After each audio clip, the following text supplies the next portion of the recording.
It is a matter of Clytemnestra being pissed off about Agamemnon having done what we mentioned once or twice already, and that is Iphigenia, the daughter of Agamemnon. It turned out that Artemis, the goddess of hunting, goddess of a virgin goddess, goddess of the woods, etc. She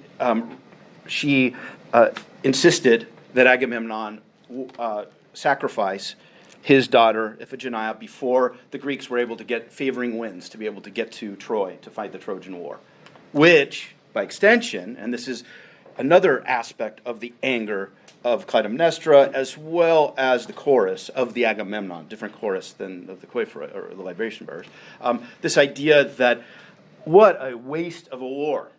Okay, now a lot of people in the Vietnam era were using the Agamemnon as a kind of model for this notion of what it means for there to be a war that is horrible and not worthwhile fighting, and to differentiate that from not respecting those who fight the wars for the people, etc. And that's the idea here. It's not an indictment of war, mainly because we're dealing with a society where it pretty much was at war 24/7. There was always a war going on in Greece in the 5th century BC. So it was certainly not an indictment of war in general. That comes a little later with Euripides and Aristophanes. You will get some overt anti-war stuff going on. But with Aeschylus, it's more a matter of putting into the mouth of Clytemnestra and the chorus of the Agamemnon that this was just a waste. It was a waste. Why? Because the Trojan War was a waste. Why? Because it was what? It was the result of one woman, Helen, being maybe kidnapped, maybe she went of her own will, depends on which sources you're looking at, but went with Paris to Troy, became the princess of Troy, if you will, the daughter-in-law of the king of Troy, Priam, and because of that, and you know this from the movie Troy, if you saw it, right? Because of that, the brother of the cuckold, that's what it's literally called. We use the word wrong all the time these days. There's literally, cuckold means cheated on. So of the cuckold, Menelaus, the king of Sparta, Agamemnon. Okay, now this is where this comes in. Agamemnon, the king of Mycenae, which is a part of Argos. I don't know if anybody's confused by that. You hear Mycenae, you hear Argos, what's going on. Athens is to Attica as Mycenae is to Argos, if you get my drift. Or as La Jolla is to San Diego. Got me? Where do you live? San Diego? Oh, yeah. Where? Oh, you live in La Jolla. What do you mean you live in La Jolla? On San Diego County, that idea, okay? So Argos is the county, if you will, although it's anachronistic. It's not called that, but that's the idea, okay? And so you have Clytemnestra and the chorus of the Agamemnon extremely pissed off about the waste that is the result of the Trojan War, and by extension, Clytemnestra's resentment toward Agamemnon for having gone through with the sacrifice of Iphigenia, his daughter, in order to appease the will/wrath of Artemis. Okay, guys, so that's the bottom line there. We know what the big event is of this play, The Libation Bearers, and that is what do you want to call it? The retributive murder of Aegisthus and then Clytemnestra by Orestes. The major events that occurred not only with the 4 pre-Homeric heroes that are most important, Perseus, Heracles, Theseus, and Jason, all of their most important events occurred in the Mycenaean period, the second of 3 prehistoric periods of ancient Greece. You remember the breakdown, the 2 columns? There's the prehistory and the history per se. It was the Mycenaean, the second out of those 3, that all this stuff happened. All of the most important heroic activity occurs in the Mycenaean period of Greece, including, and most famously for good reason, the Trojan War. Okay, so if you could kind of think of the Trojan War as the climax of the Mycenaean period. Okay, 1250 BC, roughly, right? Homer and Hesiod of the Theogony are usually dated at around 750 BC or so. So about 500 years after the Trojan War, right? So Homer the guy that is mentioned all the time, or the characters from his epics, which are mentioned all the time. Achilles and Odysseus and Hector and Ajax, you're going to hear, and also the Olympian gods who are featured heavily in the Homeric epics, etc. These characters are all introduced by Hesiod in his Theogony, which is a foundational text that is as close as possible to the Bible of the Greeks on a thematic level, not in terms of its importance, because that would be Homer. Okay, and so it's important for us, like I already told you, to master the gods and the heroes who preceded the Homeric epics, because you have this kind of historical progression going on from the Homeric epics / Hesiod's Theogony, where the gods are introduced, the universe is introduced, where the universe came from and all that kind of stuff, and the succession story of how Zeus becomes the king of the gods is introduced. That's all introduced by Hesiod in his Theogony in around 750 BC. And then Homer composes the Iliad and the Odyssey, which deals with the Trojan War and with the aftermath of the Trojan War, respectively. Okay? And so when we get a play like the Agamemnon, which is the first of 3 plays of the Oresteia trilogy, we need to realize that even though it's a different genre, even though tragedy / drama in general, we're talking about something different than epic poetry, we do need to consider Aeschylus as being in line with Homer himself. The Odyssey is a kind of sequel to the Iliad, and the Agamemnon is a kind of sequel to the Iliad.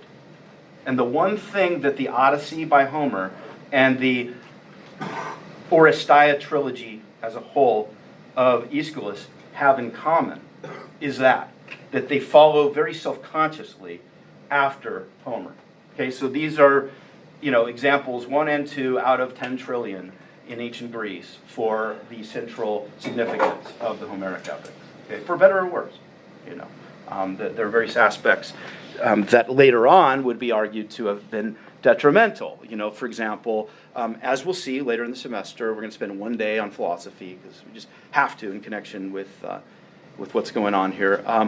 You have certain philosophers who indict Homer and Hesiod for inventing the gods. And so there's this kind of skepticism toward religion that occurs not too far into the future in the archaic period of Greece. So the second of 3 of the historical periods of ancient Greece per se, right? So all of this stuff kind of complements each other, and the more you do this stuff over the years, the more suspicious that becomes, that it's also beautifully pat and connects with each other, this and that. It really is the reflection of certain decisions that were made that will be brought up later in the semester by later Greeks about, get ready, what gets to survive in the historical record. Now, you know this, and people who have already taken my stuff before already are fully aware of this kind of stuff, but I will bring this kind of stuff up later because it bears on how certain we can be about what was really going on in ancient Greece and all that. I think that's really important for us, especially in connection with the idea of having a class about plays that were performed on a real stage, but with fake characters on that stage, but also with characters who were considered to have been real as well, such as the Olympian gods. All kinds of paradox going on here. And that's to say nothing of the gender stuff that we talked about last time. That is another aspect to it that needs to always be considered by us in all these different plays that we're looking at, when it's appropriate. The sign that Orestes is enlisting the hair to perform. It's a sign, so that when it's kind of like Orestes was here. It's a sign. It's graffiti. It's a matter. It's communication. It's Orestes just in case there's a chance that it's in his interest to communicate indirectly with Electra and let her know that he was there in order for them to eventually collaborate in the way that they're going to be doing in the play. And so it was one aspect of Orestes that once he places it out there, he knew, along with later the footsteps that she used very shortly after that, in order to identify him. These are signs of identification. That, in other words, what I'm getting at is let's not lose sight of the forest for the tree. It could have been something else. that served that function other than hair. It's a question of what about me, Orestes, if I put out there in open view, would, number one, escape the notice of everybody other than Electra, and number two, would Electra recognize? And it's the similarity between his hair and hers that she first remarks on. It's like, oh, there I am, in effect. And there was this interesting, anybody see Bergman, Ingmar Bergman's film Persona? Any film freaks? Okay, well, Ingmar Bergman, great filmmaker from the 60s and 70s, made a film where there's this kind of confusion between identities of these two sisters. And it's a kind of interesting precursor to that notion. And so then shortly after that, when Electra finds the footsteps that she pretty much steps onto, and because they're by most accounts, nobody knows for sure whether it's thanks to this play or not, but quite often they're referred to as twins. Okay, so that's at least in connection with this play how we should think of them as being close enough in appearance to where it's feasible for that identification to be made between them, just by virtue of looking at the hair and especially the footsteps. So the Oracle at Delphi, get ready, y'all. Oracle at Delphi, you're going to be hearing about it like a broken record from one play after another. You heard about it as early as Hesiod and Homer, and you're going to hear about it all the way through Greek literature. And it was taken seriously as the place that you travel to, which quite often hundreds of miles away from wherever you're from, and quite often it would be the king himself who would do the traveling, or one of his most trusted retainers, to travel sometimes hundreds of miles to this place, the Oracle at Delphi, the Temple of Apollo at the Oracle at Delphi, where the Pythia, who was depicted quite racily in a neutral way of describing it in the movie 300, if you saw it, okay? That's the Pythia right there, that woman half naked, more than half, whatever, dancing around. That was their depiction of the Pythia. Notice that she was under the influence of some kind of psychotropic vapor. And I think, as I told you all, that's archaeologists, some of them argue that that's historical, that there really was a cleft on the ground of the Temple of Apollo, and that from it emerged vapors that would influence the Pythia, the priestess of Apollo, to be inspired by the voice of Apollo. Keep in mind that we're dealing with a context where dreams and oracles, on a societal level, but dreams on a personal level, are taken extremely seriously, not only within the context of fiction, but as far as we know, in the real world. The idea of interpreting dreams, now, getting back to our boy, love him or hate him, Freud, from the last conversation, quite often these types of scenes are brought up by him in his attempt to make dreams be a legitimate form of interpretation of the psyche.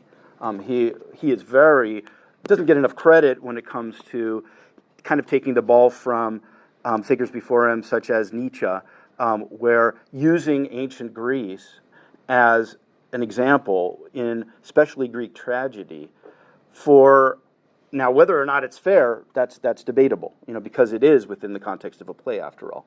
Okay, but you do have documentary evidence outside of plays, outside of fiction, where it's pretty clear that the ancient Greeks gave credence to this kind of stuff. And so a guy like Freud, arguing for the existence of this new thing, this new discovery called the subconscious, would argue that what Aeschylus is doing here is he's reflecting the fact that in ancient Greek culture, at least in 5th century Athens, that aspect of the psyche was already being respected as formidable and worth paying attention to. It's just that he, according to him, came along to systematize and to give something like a scientific method to prove that the subconscious is actually a thing, as we would say today. Keep this in mind, you guys, in connection with Homer.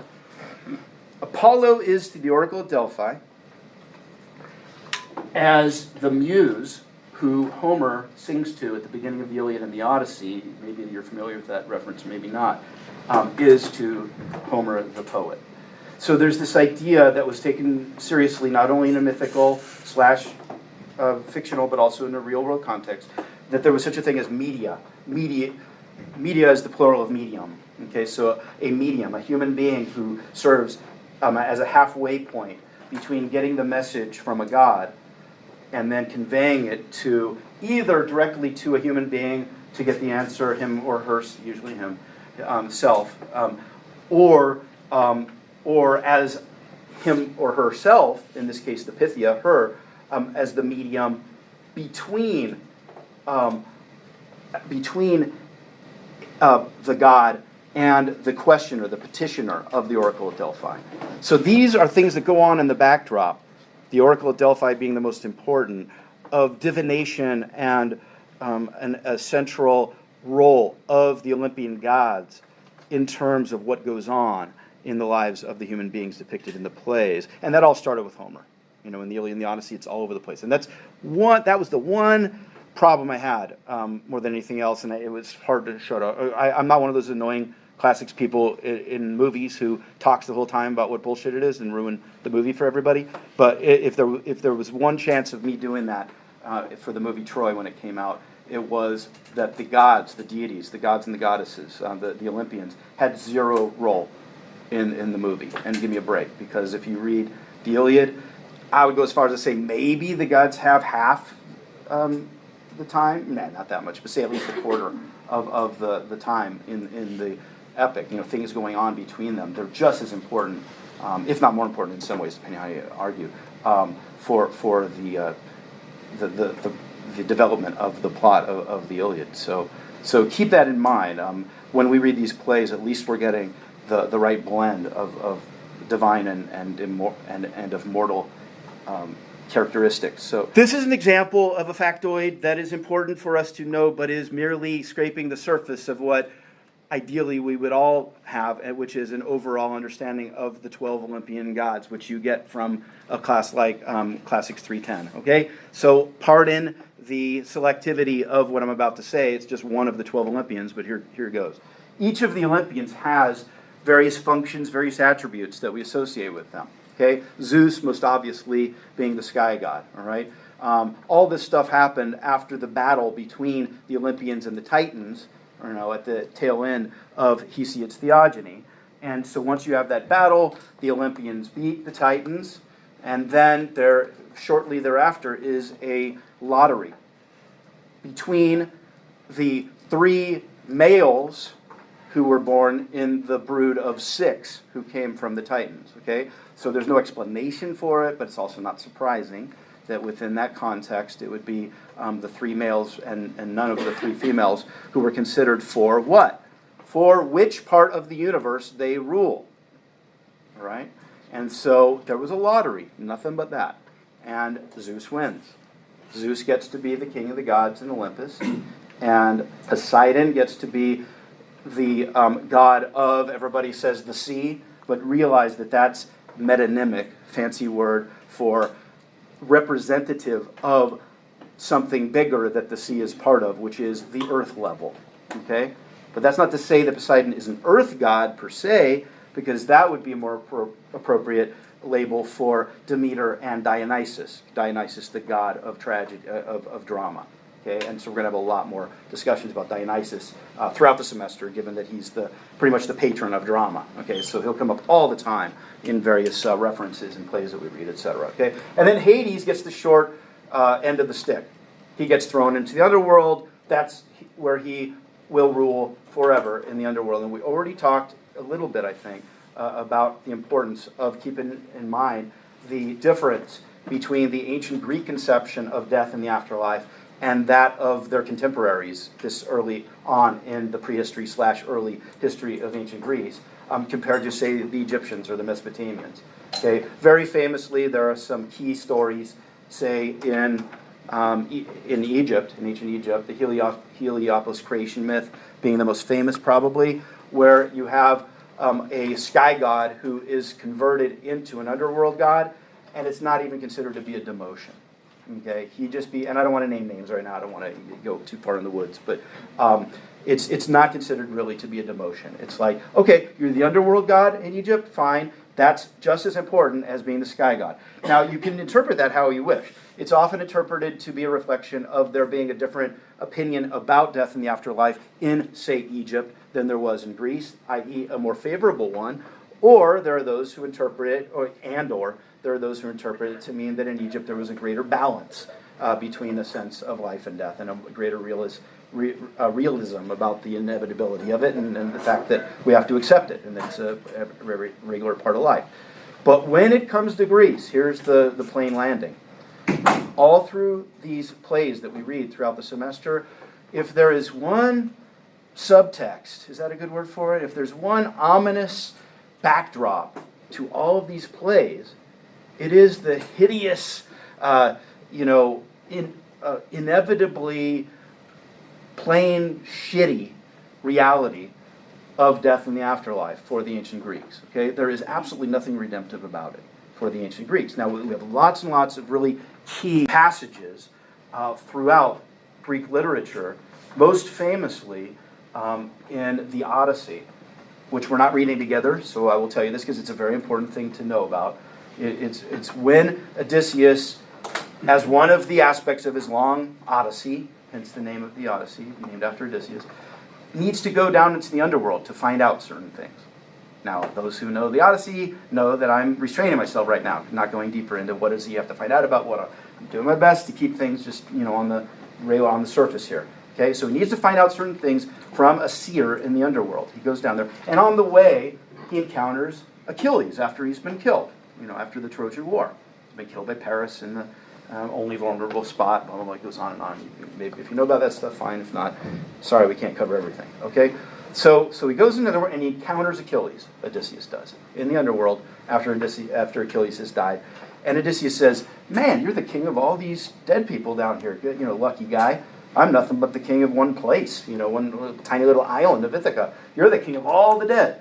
And right away, without missing a beat, Achilles says to him, "Dude, I'll trade you any day. In fact, you know what? I would rather be," and there's a really key word that he uses here, a common laborer, depending on how but it's one step away from slave, okay, in terms of the impact that this word has. I'd rather be a common laborer on the earth than the king of the dead. And that's all you pretty much need to know about.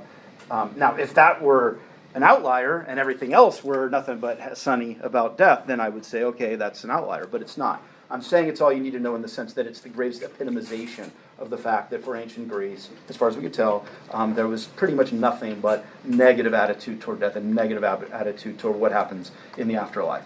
Your spirit goes into the underworld. If you're lucky, you don't go to Tartarus or something like that, but if you're buried properly, you go into the underworld and your spirit pretty much lingers there for eternity. And it sucks. You're just like, it's boring. There's not much going on down there is the impression you get of it.